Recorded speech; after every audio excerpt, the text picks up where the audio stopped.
Just saw the video about Jessica Pedway, who passed from having cervical cancer, who was misdiagnosed with fibroids. This is huge because this is just another sort of, stage, another unraveling of the medical industry and how it fails Black women and fails, people who are trying to get to the bottom of things and using their conventional methods, what I like to call their infertility methods of treatment, because, the medical industry, they don't necessarily want to promote fertility, amongst Black women. Like, we already know this, right?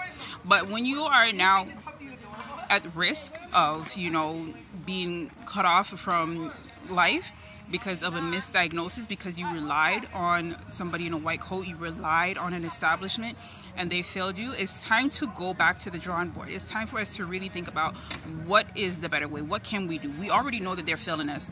The Black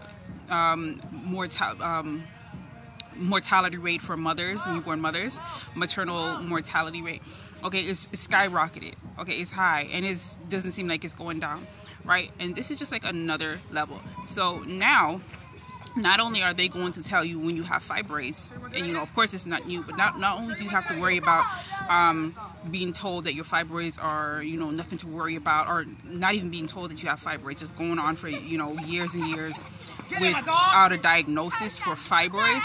But now you also got to wonder about if you are diagnosed with fibroids after you've waited for however long, years, months, now you have to worry about whether it's actually cervical cancer, right? And I want to say, we need to stop relying on them, right? We need to go back to the old ways. We need to go back to old ways of wise women, old ways of women who are more in tune with their body, old ways of being more in tune with nature, okay? Eating healthier foods, living less stressful lives and lifestyles, and taking on workloads that are not designed for men, okay? Just wanting to be a part of a world and a system that is not built and designed for us just so they can give us, crumbs, little crumbs. The houses that women are working for, they're not even built strong enough. The vehicles and the cars, now you don't even, now you're going to be at the mercy of whether the, electrical grid is going to be up or not if you have this new type of car. Let this stuff go, y'all heard my French about to come out, but let it go. Let it go. Start to eat more healthier, more plant-based, start to live a more feminine lifestyle, more what I like to call a feminine fertility lifestyle, and stop, thinking that this system really got something for us, because it really doesn't. It really doesn't. They don't really want you to have children like that. If you have anything more than like 2 children, you are going to be looked at as something is wrong with you. Okay, everybody on the street gonna be, oh, you have your hands full, you have your hands full. I see people who are, in a position where they have to ostracize themselves from their family because their family doesn't support them having children. Now, that's children. That's with children involved. That's with human, life being here. Now, what about when you have something that nobody wants to talk about? A reproductive issue, a fertility issue, fibroids. Nobody wants to talk about fibroids. Nobody's like, oh yeah, you should, learn and understand that it's a possibility you can have fibroids once you become like us if you do the things that we do, right? No one's talking about that, let alone cervical cancer. So now, not only are you going to be suffering in silence about things like reproductive, common reproductive issue, but you also got to think about cancer. Right, so I think this is just like a sort of like a wake-up call for women who already have fertility issues. You might need to also consider if there's something bigger at play. Is there something, something else going on?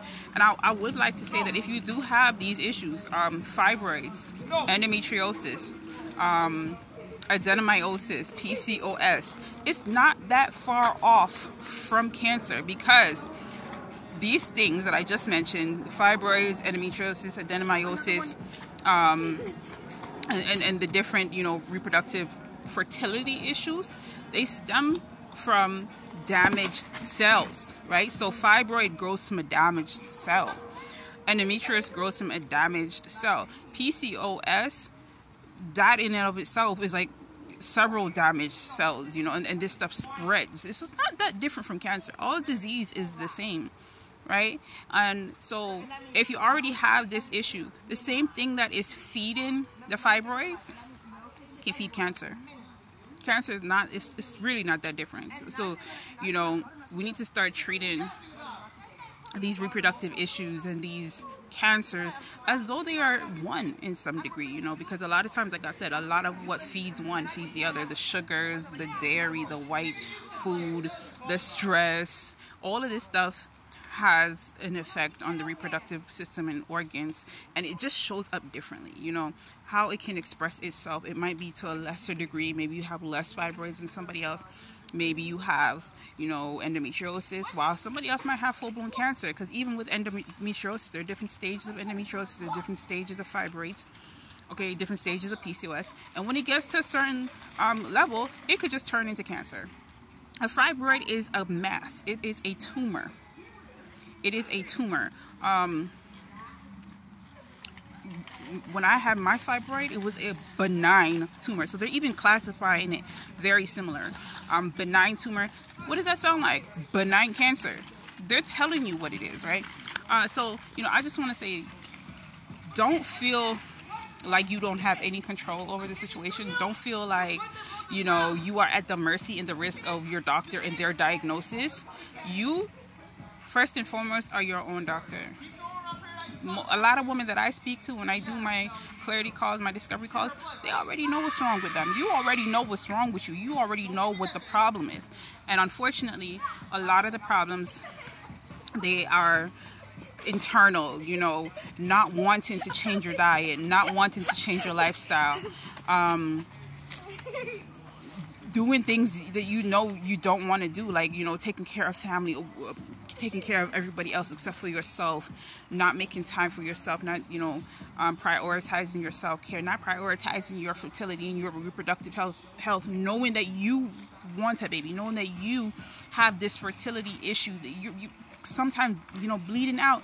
And a lot of times the women I speak to, they know what they can do, or they have access to things that can help them. You know, I give tons of resources, and a lot of times it's just sitting in hard drives. It's just sitting in somebody's computer or phone. It's time to start pulling out these, you know, solutions and these documents where people have spent their time to help you. You know, I've spent a lot of time to offer solutions. I've created programs. I've created courses. I have, you know, dedicated my life. I've you know, so many years of my life where I'm doing nothing but just putting out content, trying to help people. And a lot of times, you know, which this is just a numbers situation, a lot of times people don't follow through. They don't go through with it, right? It's only like about a certain percent